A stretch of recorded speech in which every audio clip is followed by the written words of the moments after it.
Well, thank you for joining us today. Dan Steffens is president of Energy Prospectus Group, which is based in Houston, Texas. He graduated from the University of Tulsa in 1976 and has a BA in accounting and a master's in taxation.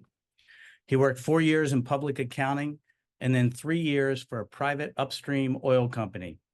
He then served 18 years at HESS Corporation as a tax manager in the U.S. Energy and Petroleum Division as CFO. He founded Energy Prospectus Group in 2003.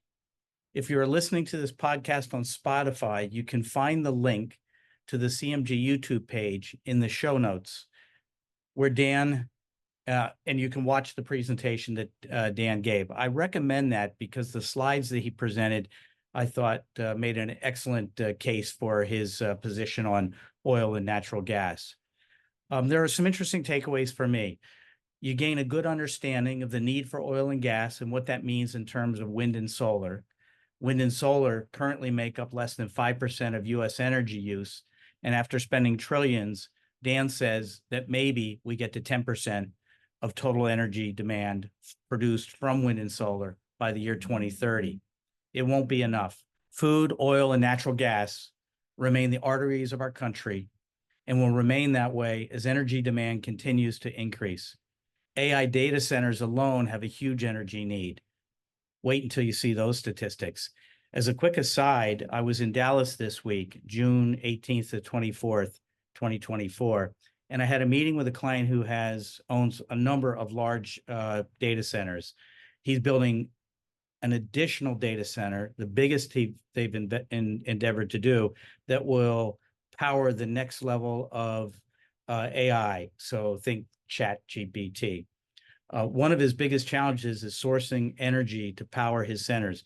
These centers need independent energy. Dan had said during the call that the amount of energy these data centers alone may exceed the energy required for New York City. I had a sense of the need in my discussion with my client, but not the size of the potential overall need. After talking to Dan, you're going to gain a much better picture, and it's bigger than I had imagined.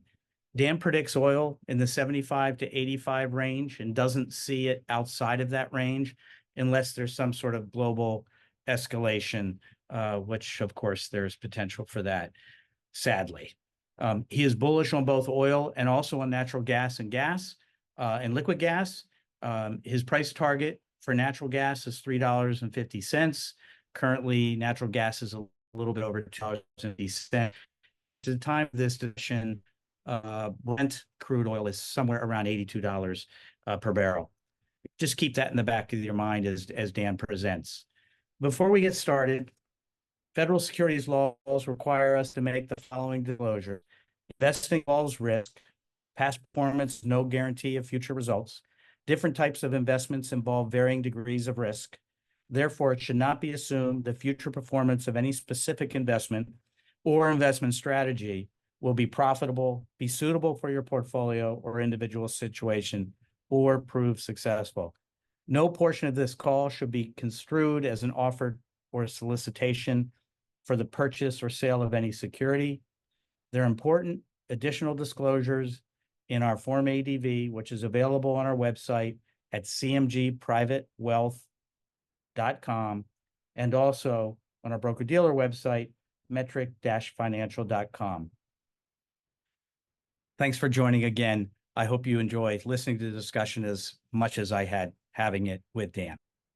Hey, Dan, I've really been looking forward to this conversation with you. Thanks so much for taking the time to talk with us. All right. Thanks for having me on. I always love talking to people about the energy sector.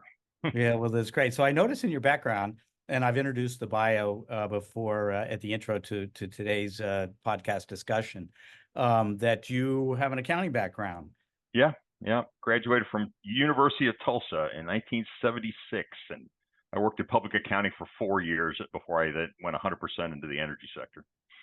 Hey, it's a very big leap from accounting to energy. Yeah. Well, most of the clients, I was at Tulsa, so half the clients I worked on were energy companies anyway, so I had a pretty good background in it.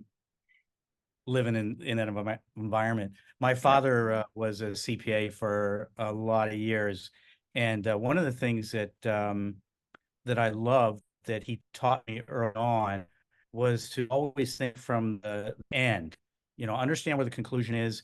And then we'll talk a little bit about some history and where we are now. So if I could have you do that, where are we going with this conversation? And then let's go through your presentation. All right, good. Okay, like I said, I started in 1980. I actually got into the oil and gas business with a private company in Wichita Falls, Texas, which is very north of Texas there.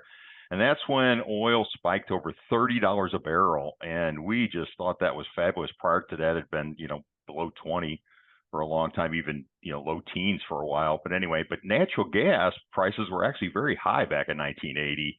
And that's when drill baby drill began, and President Carter decided to get some taxes out of it. Oil companies were making too much money.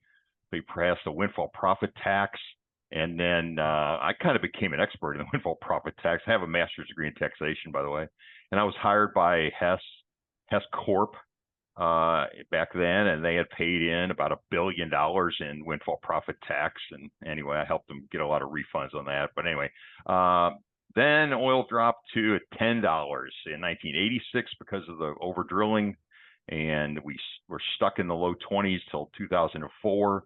And that's when the age of cheap oil ended, because when you were looking at, just the vertical wells prior to the shale revolution and all this horizontal drilling, production actually peaked, and U.S. production rolled over and was on decline. And, oil went to 50 and eventually went to 147 prior to the financial meltdown. But so when you look on that chart there, you see there's been several big, spikes up and several big dip below, and that's kind of the volatility that keeps people afraid of getting into this market. But when it's really good, we had about a 4 or 5 year period in here where oil was in the $80 to $110 range, and it was very, very good. And then this is when OPEC decided to kind of put the brakes on the shale boom. It didn't really work. And then this was COVID, of course, the pandemic. But now we're back up here.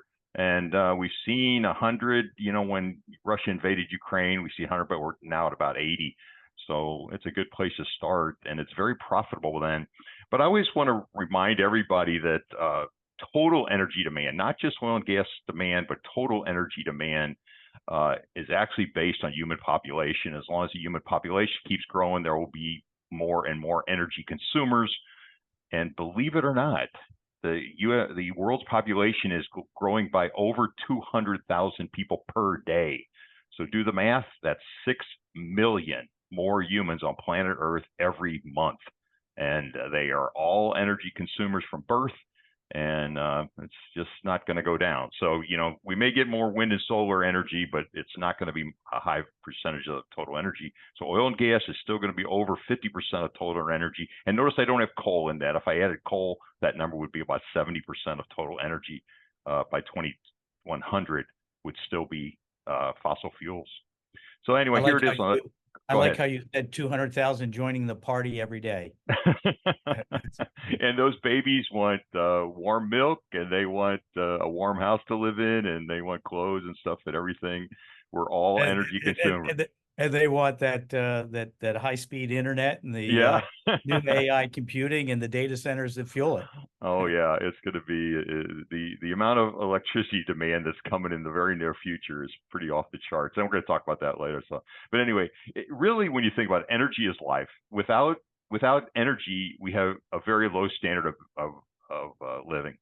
And I like to remind everybody that the only form of energy that has declined is whale oil. It's the only one that has declined, and that's because we made it illegal to harvest whale oil. But other than that, everything else keeps going up. So to say we're going to get rid of fossil fuels, no way. We're just going to add more kinds of fuel, and we need a common sense energy policy is all of the above. But just realize wind and solar cannot come close to generating the energy we get from fossil fuels. I just remind everybody that. So here's a chart that goes through 2022, actually, and in 2022, fossil fuels, if you include biomass, which is not really a fossil fuel, but you just burn it the same as you do oil, gas, and coal, is 85% of world primary energy supply in 2022. So we've spent trillions on wind and solar, and what do we have to show for it? It's less than 5% of total energy demand, and I don't really see it getting more than 10% ever. Really, nuclear energy is the only form of energy that has the amount of energy density that can replace some of the energy. And nuclear will generate electricity, but we're not going to be running ships and planes on electricity, and probably not, ships, trains, airplanes are not going to run on electricity. So we're going to need it, and oil is going to be used as a building block for a lot of materials and stuff that we use in our life that supports our standard of living. You may be getting to Go ahead. this, but what's your thought on the small modular nuclear? Yeah, that could be. I'm not, a nuclear expert, but I do think energy, if you're really serious about getting rid of carbon emissions, nuclear is the only way to go. That's why I really can't understand why they've been shutting down nuclear power plants in Europe. I mean, here's the problem. I'm interviewed every once in a while on a Washington, D.C. channel, and we discuss this every once in a while. And the thing is, no voters do not want a nuclear power plant anywhere close to their home. And that's been the major barrier. And even though there's never been a really serious nuclear power plant accidents that's killed a lot of people, I think the only one that's killed a lot of people probably was Chernobyl. But, 3 Mile Island, even the nuclear power plant problems from the tsunamis in Japan did not kill anybody. Maybe a few people later on got cancer from it, but not right at the site or anything. So they're not that dangerous. And anyway. But so, yeah, it's definitely part of the equation, and it's going to be part of the equation in the near future because of the demand for electricity that these AI centers are going to demand. So, right. Okay. All right. So now we're current. So this line here is current.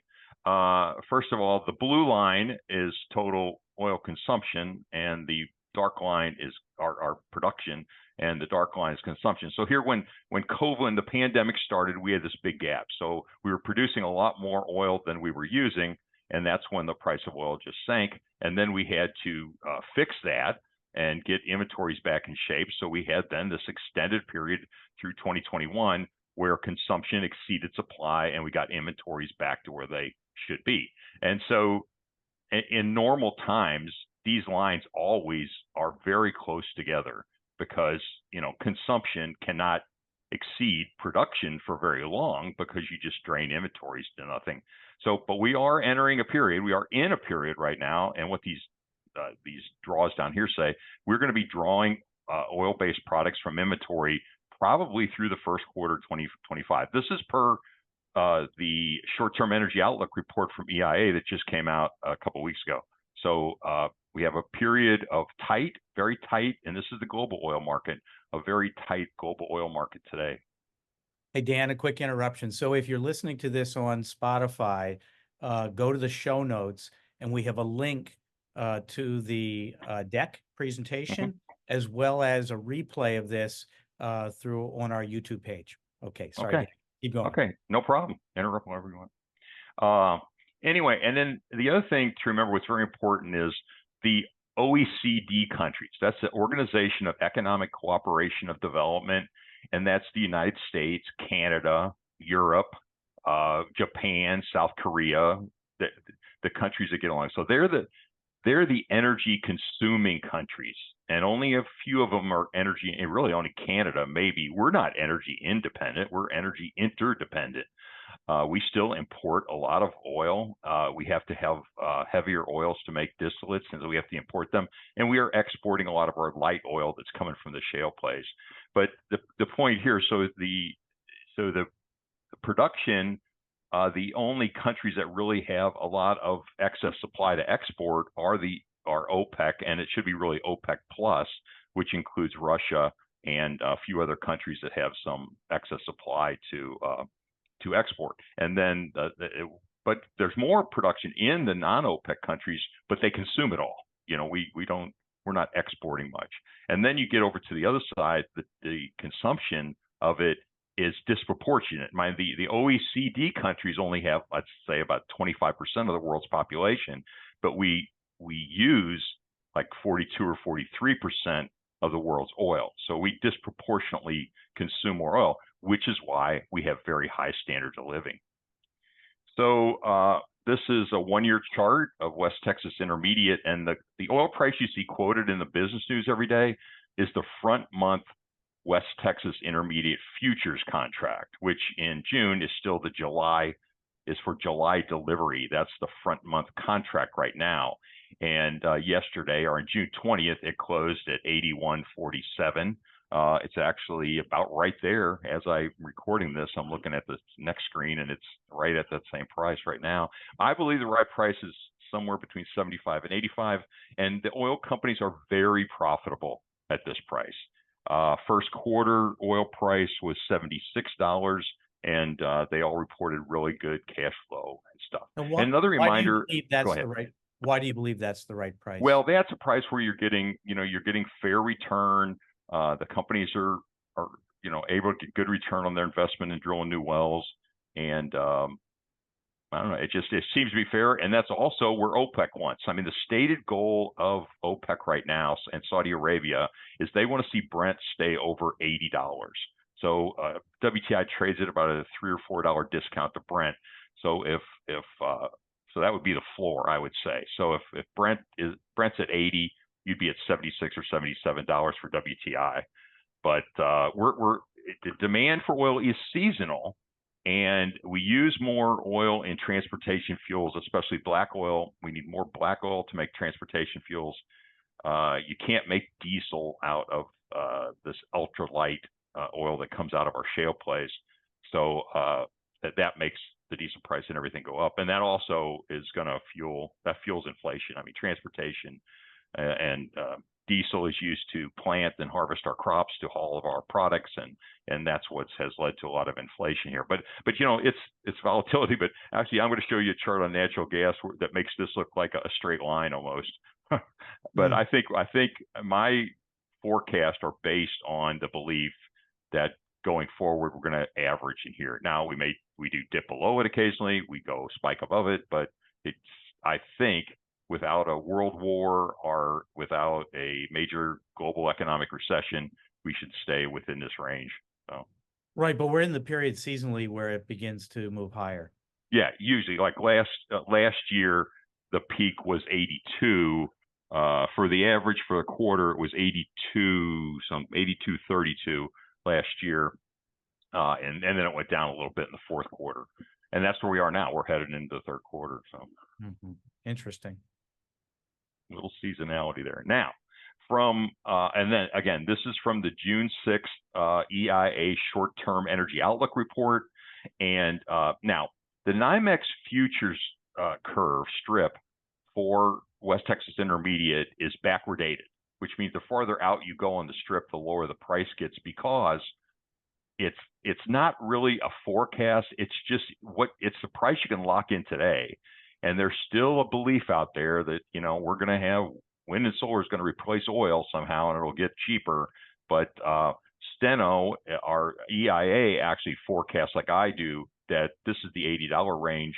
That blue, that's their official forecast, is the blue line. But then if you look at statistically, looking at the futures contract, the interval goes from $40 to 125. That's what the statisticians tell us is the range. Now, how do you run an oil company, with this kind of a gap? And what you do is you're able to hedge in some of these future prices using the strip. So, but anyway, my forecasts are pretty much $80 through 2025. I really, when I do forecasts on these companies, I only do the current year and the next year, and you got to make a lot of assumptions if you go beyond that. So, but OPEC expects oil demand to increase through at least 2045. IEA, which is the International Energy Agency based in Paris, France, which has turned extremely political, and their paychecks are signed by people that believe in the Paris Climate Accord. And so they put out their reports have become almost worthless because they're so politically motivated now. They are now predicting that oil demand will peak in 2030 and then go on decline after that. I don't think anybody believes it. And that goes back to my first slide. Unless there's a decline in human population, demand is not going to go down. Now, you can price, if the price goes high enough, demand will go down because you price people out of the market. And that's what happens when we have shortages of oil. The price goes up until you're basically rationing by price is what happens. So just to show you, there's absolutely no glut. I mean, U.S. crude oil inventories reported this week are 4% below normal for this time of year. We're in the bottom of the range. Now, the top of the range for inventories was created by the pandemic. That's what caused a spike. So really the top of the range would be below that spike. But we're definitely in the bottom, and we will go to the bottom. We're projected to go to the bottom here going forward, and that will support oil prices. And then when you get on products, these are gasoline inventories, also way near the bottom, below normal. Diesel, which is distillates, is primarily diesel and home heating oil, and it's also near the bottom. Now, what these charts also tell you is that it is seasonal. You can see the seasonality of the demand. And so as we approach the beginning of the year, we have to build up our inventories so that we have enough to make it through the coming driving season the next summer, well, especially gasoline, because gasoline demand goes up like 2 or 3 million barrels per day globally. Transportation fuel spike big time in the summer because 90% of people live in the Northern Hemisphere.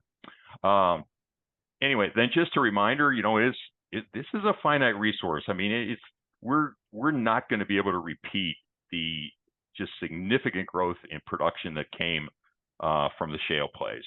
They make up the majority. This darker down here is pretty much, the old oil, and it's on almost terminal decline. And the Permian Basin, the Gulf of Mexico is not horizontal wells, but then the Permian Basin, the Bakken, and the Eagle Ford are horizontal, tight. They're not all shales, but they're tight zones where they're drilling horizontal wells and then fracking the hell out of them to make them produce really good. So, but almost all of U.S. oil production growth now comes from the Permian Basin, and that's Texas and New Mexico, and it is showing signs of peaking. So now switching over to gas. So the gas price you see in the business news every day is the front month contract for gas that's going to be delivered to Henry Hub, Louisiana. And we're talking natural gas. We're talking natural gas. That's right. Natural gas. The gas you heat your home with, not the gasoline you run your car with. So gasoline's made from oil, but natural gas is the dry gas you burn in your house. Okay, so we've had 2 extremely warmer than normal winters in the eastern half of the United States. And so since the majority of the people in the United States live east of the Rocky Mountains, where we burn a lot of natural gas for space heating, that seasonal demand for space heating went way down. We had a little bit of an uptick. We had like 2 cold weeks in April, and it got back up to like 275. And then after that, there was no more cold weather, extremely mild, and especially in the South. In the South, probably more than 90% of the homes heat with natural gas, and we had a very mild winter, so price went down. But now, and this is being caused by electricity demand as much as anything else. The recent uptick is because of, we're getting a really hot start to the summer down here, and demand for electricity for air conditioning has really picked up. And we're just going to have to, and then you also have, just on the horizon, we have some big LNG export facilities coming online. That's liquefied natural gas. So, but I believe that the right price should be $3.50 by the end of the year, and that's where the futures contracts are pointing. Okay, Dan, so where are we with our ability to export natural gas to Europe? Yeah, I have a slide on that in a minute. Okay, great. I'll get to that. So this is what we use natural gas for, consume. So this does not include the exports. And we do have export capacity of about 20 billion cubic feet per day. And these are not additive. These are just where they are. So number 1 now is electric power. And that went up in the year 2023. It went up 7% as we retire more coal-fired gas plants and replace them with natural gas-fired power plants. Industrial demand is for 2 things. They use it for power. There's a lot of machinery that runs on gas in big factories, and they also use it for heat to, you know, make things and melt steel and stuff like that. And they also use it as a material to make things. So those molecules are used to make stuff. So now residential, the reason that the residential consumption went down is because of the 2 mild winters in a row. And residential is primarily for space heating because it doesn't include the electricity. This is just gas actually burned in your home, and that is for space heating. And a lot of the commercial is too. So here is the strip. I just did this on June 20th. And the futures contract for January is over $4. So why I believe gas is going to get to $3.50 by the end of the year is you could lock in $3.76 for December right now.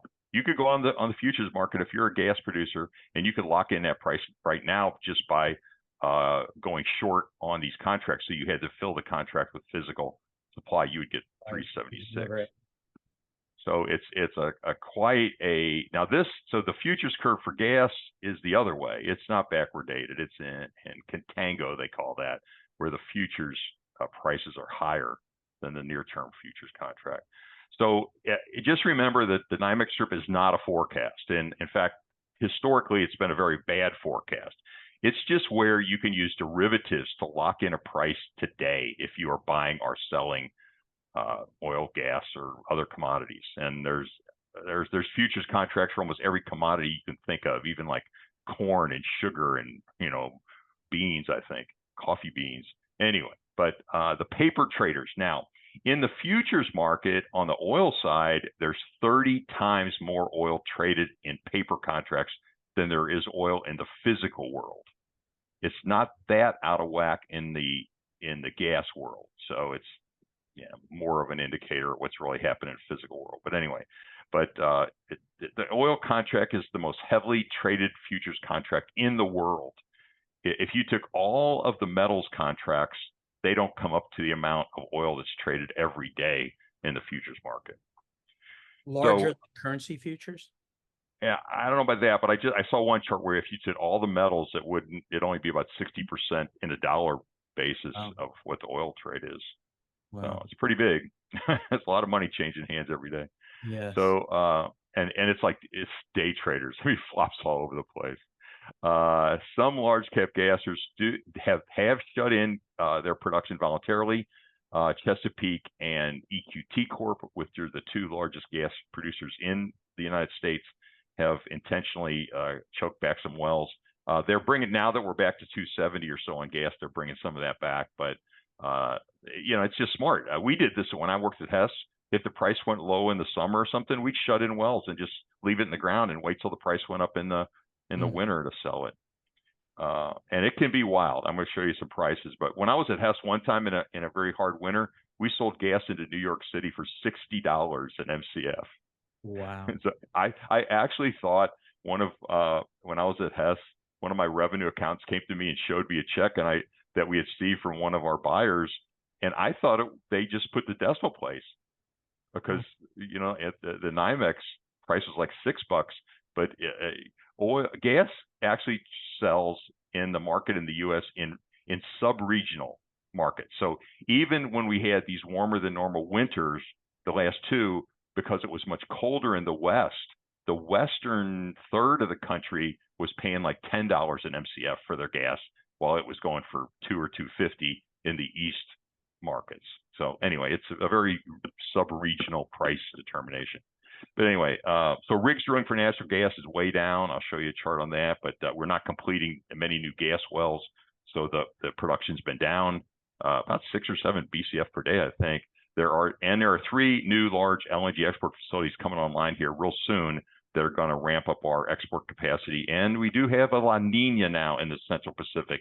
And La Nina, that's where it's colder in the middle of the Pacific, right along the equator. The water gets cooler, and that creates a weather pattern that typically makes the colder winters in the eastern United States. So just if we have a normal winter, it'll really make gas prices firm up. But bidding wars for gas supply look likely next year, and that's what causes the big price spikes. So here's what if everything falls into place, it looks like we're going to be 5.2 billion cubic feet per day short of demand by the end of 2025, sometime in the second half of 2025. Because here's what's coming online. We're adding 4 more LNG export facilities that'll add 5.3 BCF per day of more demand. That's a lot. So the total market is just below 100 BCF. So this is over 5% increase in demand. Then another ex-Mexico pipeline is, we already send about 7 or 8 BCF per day of gas to Mexico via pipeline from West Texas. And they're adding another pipeline that's going to help that price out there. And then power burn for electricity and other industrial stuff is supposed to be 2. So that's 8.7. But here's the problem. We're pipeline constrained. The pipelines are full in most of the other basins, and we cannot produce much more. So Appalachia is constrained also, and that's going to be a problem. There is the Mountain Valley pipeline, the one that there's a lot of political noise on that pipeline. That's been taken over by EQT, or will soon be taken over by EQT, and then they'll have more export capacity. The Haynesville, which is in western Louisiana, is very close to Henry Hub, and it has got a pretty good pipeline access. But those wells are real expensive, and you need about a $3, $3.25 gas price for those to break even. So it's a little higher price basin, but there's a lot of gas in the Haynesville. And there's a lot of gas in the Permian, but we just need more pipelines. So the maximum in supply, it looks like we can grow, is 3.5. So the difference between 8.7, 3.5 means we have a shortfall of 5.2. And this is the number one driver that's getting the futures, the strip for gas, to look much better, over $4 already for 2025.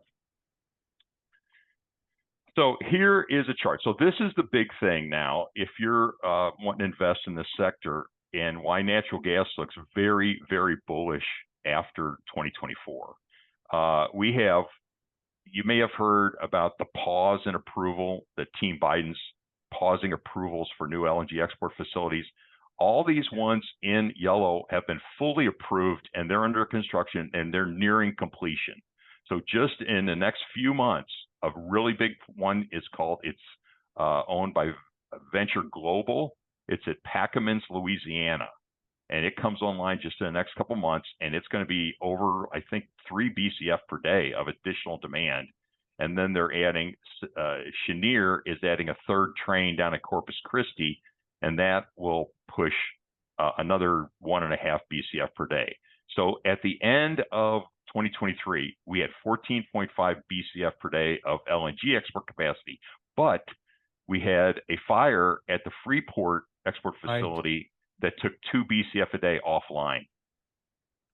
So we have Freeport back online now, and we're going to be adding another 4 BCF. So when we get into the next, we'll be very soon, we'll have 6 BCF more of export capacity online than we had last year. And then we go to add another 2 BCF by the end of 2025. So, but then we're going to have a period where we don't have any new ones. Now, these 2 out here, Rio Grande and Port Arthur, very big ones, by the way, are fully approved. So they're under construction, fully funded, everything. But the ones that are waiting on final approval here. Now, we got a slide talking about what would President Trump do to this. He will immediately fast track these. These will get approved. So, but what this tells you is, so essentially doubling the capacity. Oh yeah, more than doubling. No, we're going from 14.5 to 35. Oh wow. We're adding 20, and this is big. This is a 20 BCF addition to demand, and that's just for exports. That's just for LNG exports. That's not for electricity. That's not for, heating more homes with it or stuff. But now here's the thing to remember. And I went to a conference actually like 10 years ago and sat next to some people from API, and we got talking about, this is when we were just talking about starting to export gas. And if you go to the global gas market, natural gas trades on its energy content. So 6 MCF of gas, 6,000 cubic feet of natural gas has the same energy content as 1 barrel of oil. And so if you have an $80 oil price, divide that by 6, and you get about a $12 gas price, which is where Asia is tonight. These are just a couple days ago, this is what gas was trading for in Europe and Asia, and that compared to 280 in the U.S. So as what we you're saying is the decision of an end user is to pay $80 for oil or pay right 1/6 of that for natural gas, and natural gas today is trading around 250, and you're saying the fair price is around 12. So yeah, and well, that would only come into play if you had a power plant, a natural gas or a power plant to make electricity, and you could either use oil or gas. This is why we don't burn any oil to make electricity. It's too expensive. You got all this cheap coal, and you got all this cheap gas, and you got nuclear, and we don't. It should be a crime to burn oil to make electricity. The only place they really do it is like down in some Caribbean nations where they don't have gas pipelines. So they have to burn, heavy oil in their power plants. But that's it. But natural gas is it's the fossil fuel of choice because it's so clean. That's why. Yes. So, but anyway, so here's total growth. If you add in, you have 20 for LNG exports, 7.7 for electric power generation, and now I'm thinking this is too low. The stuff I'm seeing from this AI demand is like 15 now. And then Mexico exports, we have already planned pipelines going 2.7 here real soon. So you can see this is the total. So we're going up to like 130, that'd be 130 BCF of total demand. I'm not real, I got this chart from Antero's website, and this shows the demand growth, but I don't really understand how they cut off the bottom of the chart or something. I don't know. But I think you are in agreement that by 2030 we're up over 100%. Yeah, it's going to be huge. I mean, the growth rate is over 100%. I mean, it's just what it's been lately. That's what it is. So we're going to go from like 100 BCF a day total annual market to 130 BCF per day annual market, and that's huge. Hey, when I was first in the industry and for a long time, the total U.S. gas market was like 20 BCF, the total market. Okay. Wow. So this is incredible for me, and you're going to see some wild price swings. That's for sure. Wouldn't this have a little bit of a negative effect on the price of oil? No, they're really so different. I mean, oil is primarily for transportation fuels, and natural gas is for electricity generation and home heating. And now they do, compete for home heating fuels a little bit, but anybody that can hook up to a natural gas pipeline to heat their home should do so. I mean, it's just so much cleaner. I mean, people outside of New York and stuff, they don't heat their homes with oil. They heat their homes with gas, so just cleaner. Anyway, well, here's the history lesson. So this is a 40-year chart of Henry Hub gas price. We've had big spikes before, and as recently as August of 2022, it went to 930. So crazy price spikes. Now, what causes these is when you get a bidding war between the utilities, and now the LNG exporters have joined the party.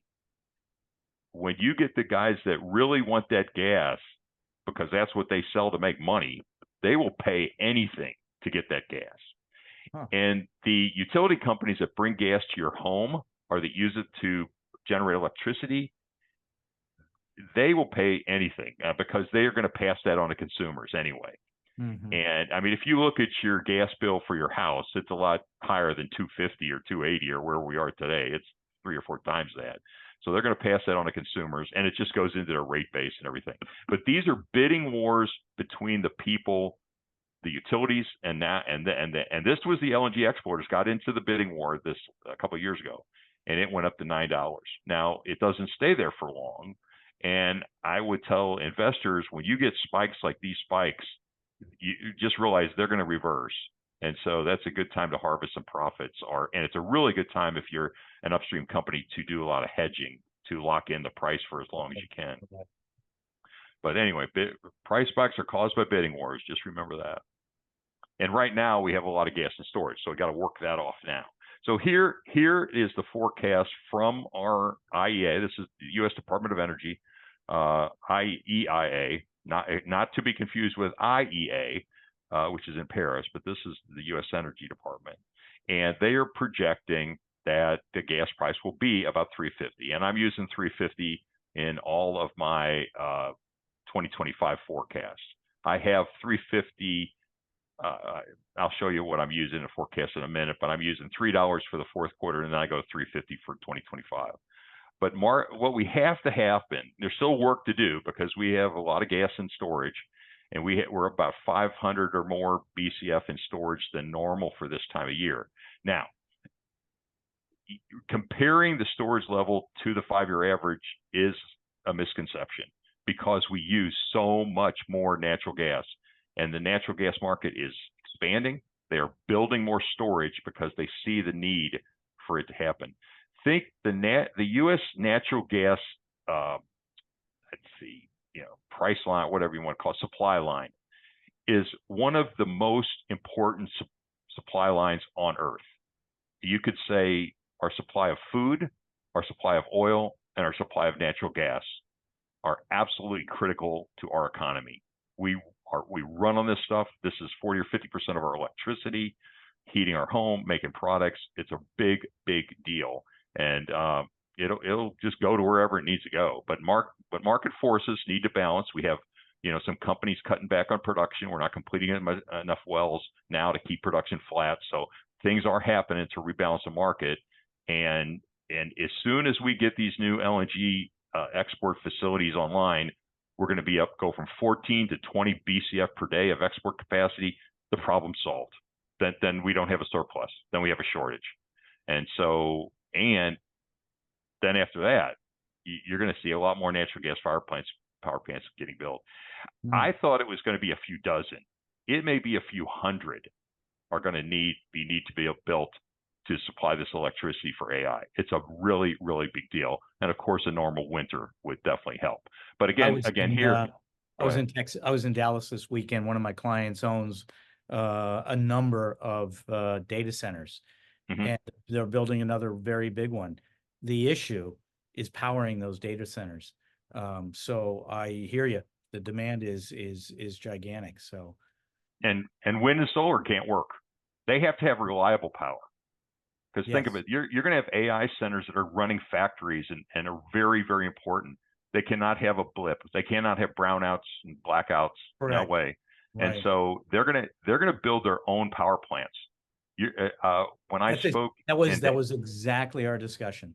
Yeah, when I was in Dallas a couple of months ago, this came up, and the guy that spoke like 2 after me, he showed a map of Virginia, and it had 25 or 30 AI data centers planned for just the state of Virginia. And they're trying to fast track some of these nuclear plants, and they're also in discussions. I know they're talking to EQT about getting guaranteed gas supply so that they can, build their own power plants just for the AI center. Yes, that's great. Yes. And wind and solar just is not going to cut it.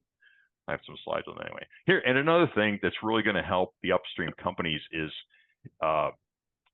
just recently in the last 2 years, there's been a big increase in the number of tankers that haul liquefied petroleum gases. Now, a lot of this is propane, butane, ethane.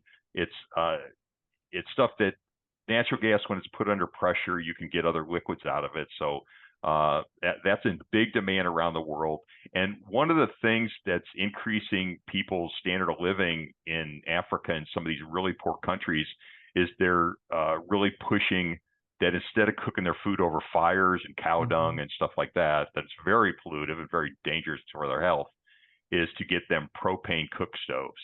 And so there's a big expansion of that going on now. So, but anyway, but our export capacity, and this is what I think you're going to see in natural gas too. U.S. propane prices are 29% higher than they were a year ago, and even though we have really high storage levels for NGLs, right down here in Houston, we have big NGL and LPG processing plants, and we export a lot of this stuff out of Galveston and the Houston Harbor. NGLs are natural gas liquids. yeah, NGLs are natural gas liquids, and LPG includes all of them. That's all liquefied petroleum gases. So, but this is putting upward pressure, and outside of the U.S., they're not. You see all these OPEC countries; they got a lot of this stuff, but they're not really participating in this big growth. This is the U.S., and our exports are going through the roof, and it's really, really helping the NGL price. So this will just show you the number of rigs, the total number of rigs in the United States at the last report was 590, and that's down 97 from a year ago. And when we were at the height of the shale boom, this number was 1,100. So we're at about half the number of rigs drilling now. Now the rigs are more efficient. We have some very good rigs now that are drilling these horizontal wells. They're drilling more footage than the old rigs, but we're not drilling enough gas wells. We're under 100 rigs drilling for gas now, and down 32 just from a year ago. We're down 64 on rigs drilling for oil. Now, a lot of the all oil wells, almost all oil wells produce some natural gas, and that's why we have a surplus of gas in the Permian Basin, because they're drilling so much. They're drilling so many new wells for oil, but those wells also produce 20 or 30% natural gas, and there's not enough pipeline excess capacity. But anyway, so again, market forces. This is Chesapeake and EQT Corp, and the EQT. I did a profile on it the other day. Man, that company looks very, very strong. And if gas prices go where I think they're going to go, that's going to be a very profitable company. So gas well completions are way down. Freeport LNG is now back up online. That's 2 BCF a day of additional export capacity. There are a few of these now. We're in a kind of a lower demand period for LNG, so some of them are offline a little bit to do some maintenance right now, but they're all going to come back strong here in the third quarter, and we got the 3 big ones coming online. So again, hot summer would definitely help. So I found out really the eye-opening experience for me when I was on this Washington panel back in March, and this topic came up about how much electricity AI centers were going to have. It's just an insatiable amount of, the numbers are off the charts. I'll show you in a minute. So this study comes out by this Dutch scientist, and he's saying that we're going to need this staggering 85 terawatt hours, at least 85 terawatt hours. I don't even know what that really means, but that's a lot. This is more electricity than Texas consumed in 2023. Wow. And we've got like 40 natural gas fired power plants. Wow. Just in Texas.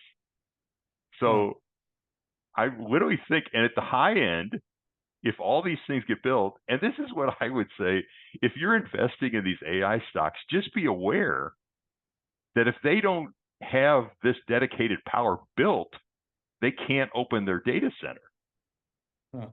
So I don't know how does this get fixed, but the only quick solution is to just really get after it, building natural gas-fired power plants. That's the what U.S. may need 100 more gas-fired power plants. Yep, I think they're going to need over 100. Wow. And they're going to be located. First of all, they're going to need 100, and then they're going to need pipelines to get the gas to them. It's going to be a big job. This is a big, big job. But yeah, that last sentence here, the U.S. may need 100 more gas-fired power plants. Wow. And Irina writes for oilprice.com, and she is a super sharp lady. I used to write for oilprice.com, and she's one of the smartest authors they have over there. So you see her articles. We'll have to. But anyway, this is just some more comments from another report. 10 times more electricity than consumed by New York City. Cannot be satisfied by wind and solar. Massive scale, a scale no one can really planning for. And this is typical of our energy, federal energy plan. We make statements and stuff that make no sense because they're not really figuring they can't comprehend how big this is. Who is this? Who is this source? This is yeah. Well, it was just quotes from different people, and one of them was U.S. Energy Secretary. Okay. Uh, we're not going to build 100 gigawatts of renewable energy in a few years. You're kind of stuck with natural gas, coal, and nuclear. And I agree with 100% on that. I agree That too. the amount of power in total could come to represent between a fifth and a quarter of all the U.S. electricity demand by 2030. So That's a lot. AI. AI being 20% of total Yeah, demand. I know. It's amazing. And that, then you still got all the kids, everybody wants a cell phone and a better computer and everything. All the stuff that we're doing, what we're really doing, we're just trying to electrify everything. Yes. And if half the cars become EVs, where's that electricity going to come from? It doesn't just come out of the wall. You have to generate it. So here's what they look like. And the great thing about natural gas fired power plants, if you ever drive by one, and I do every once in a while, that the smoke coming out of them is just steam. Yes. It's not dirty air coming out of them. They're very, very clean. And everyone I've ever driven by looks like that. I mean, they look really clean from the outside too. Is it easy to convert a coal plant to a natural gas plant? A lot of them were built to be able to use both anyway, but Okay. no, a lot of the coal-fired power plants have to retire. Now, the one problem is, I think it's on the next slide. Wait a minute. What company, who are the companies that construct these things? Floor Daniels and the big engineering companies, and they have designs for different size sizes and stuff. Well, I'm Yeah. just looking for spots to be bullish. Yeah, that's one of them. Yeah. I saw a thing. The other thing is the LNG shipping, the people that build the ships, Mhm. and those big plants are massive too. So they're all big construction projects. Wow. Now these are not billion-dollar projects. These are, that one might be, but the smaller ones like this are still maybe 100 million or something. They're big deals. Well, that's the kind of thing that the AI data centers are going to do right Yep, next to. that's right. They're going to build their dedicated plants. Hmm. So I try to send this message. We have to have a common sense energy plan in America. We cannot keep throwing trillions of dollars at unreliable wind and solar. This is a problem in Texas. Like 14% of our electricity comes from wind. Well, the wind doesn't blow all the time. And the problem is in Texas, when we're really hot, when it's really hot under high pressure, typically we don't have a lot of wind. And then, solar, when the sun goes down in Texas, it's still 90 degrees. And we're still running air conditioning. Now you lost the solar power too. So we have to have reliable power plants that run 24/7 and we can count on. And we are sitting on a massive natural gas reserves. I say all the time, this is God's gift to North America. And we have the best delivery system. We have pipelines. We know how to use this stuff. And the great thing with natural gas is you can use it directly for transportation fuels. We have technology that you can convert 18-wheelers, buses, trash trucks, cars even, to run on compressed natural gas. Remember, that was kind of a big fad about 10 years ago. Right. Yeah, and that's going to become a fad again too. It's clean. I mean, it's what we ought to be doing, especially for the big trucks. Problem is we don't have the filling stations. We have to subsidize the filling stations to add compressed natural gas pumps at their sites. Right. Which, how about instead of sending 200 billion to Ukraine, we do that. Anyway, so now this did come. For instance, North American Electric Reliability Corp published a report that this is today. 1/3 of the country is at elevated risk of blackouts this summer due to power demand. Wow. That's today. And one of the things they're talking about is they had a bunch of coal-fired power plants that were expected to be retired soon. They're going to have to delay those retirements because we can't take them offline. And electricity demand is exploding, and this country needs a strategy that has something besides wind and solar in it, or we're going to be in big trouble. You just can't keep increasing demand at the rate we're increasing it and not deal with this, not build the power generation. You have to have it. So I'll kind of conclude with this, and I got one slide on Trump too, if you want to talk about that. But the long-term outlook for oil, gas, and NGLs is pretty bullish. It's more bullish for gas, but this is what I'm using for my prices. So the top line, this is the actual oil prices by quarter. This is what WTI, West Texas Intermediate Oil, averaged during these quarters last year. And this is when 76.91 is what it averaged in the first quarter. So just a tiny bit over what it was in the previous first quarter. This is what I'm using for second quarter, which now looks like that number should be about 80. Remember, in April, we did go to $87 a barrel, and today we're at about 81. So this should probably go to 80. It did dip down to 72 briefly, very briefly, but then bounce back quickly. I'm using 80 for the second quarter. Now, these may be reversed. This may go to 82 and this one to 80, but it's pretty much going to be in the low 80s for the rest of this year. And then for next year, I'm using 85. Actually, I know I've switched this. So this should be 80 for next year and 350. So I took that down another $5 recently. Good. Dan, so I'm a little bit worried on extension of time. Okay. And so let's see if we can draw to a conclusion here. Okay. Which I think you just did on this slide. Yeah, I think I did too. 5 and 350.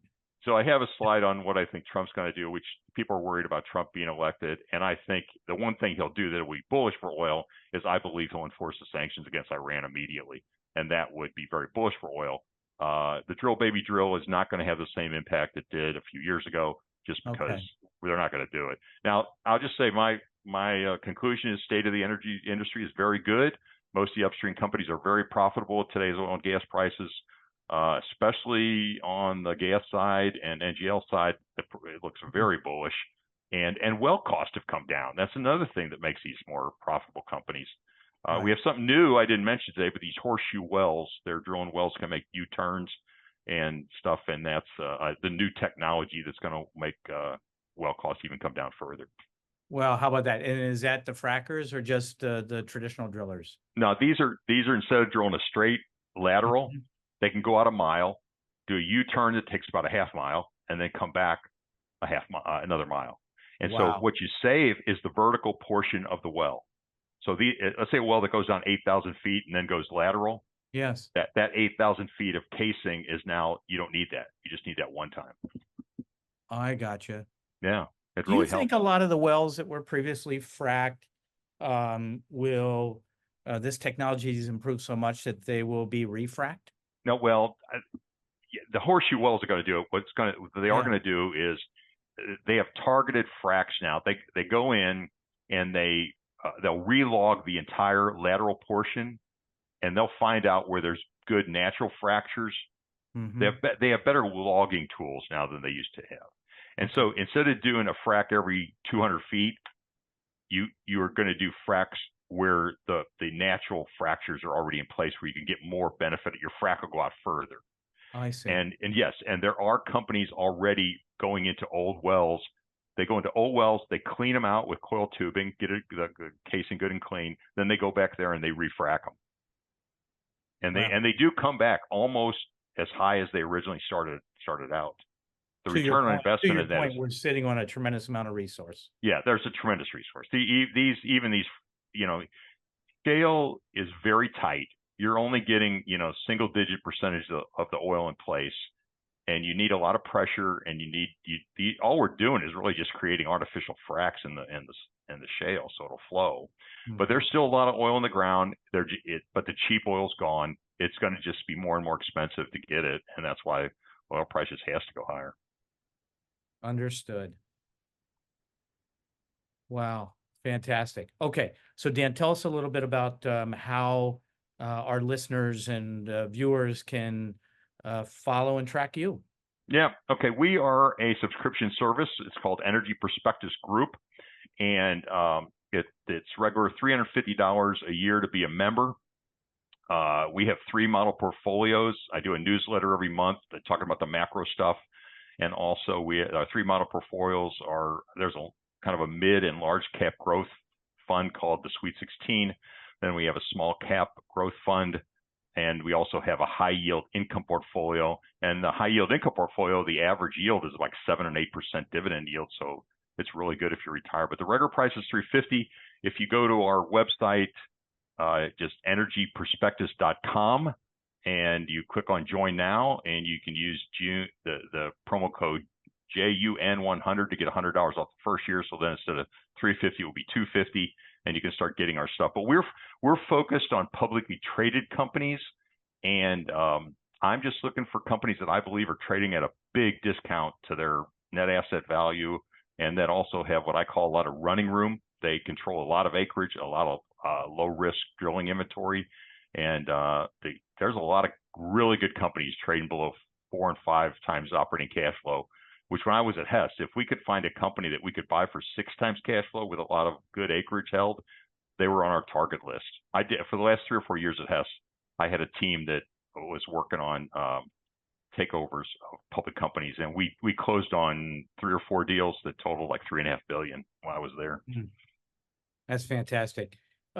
Enlightening, enjoyable. Dan, I really enjoyed today. Thank you so much for taking the time to speak with us. All right. Thanks a lot.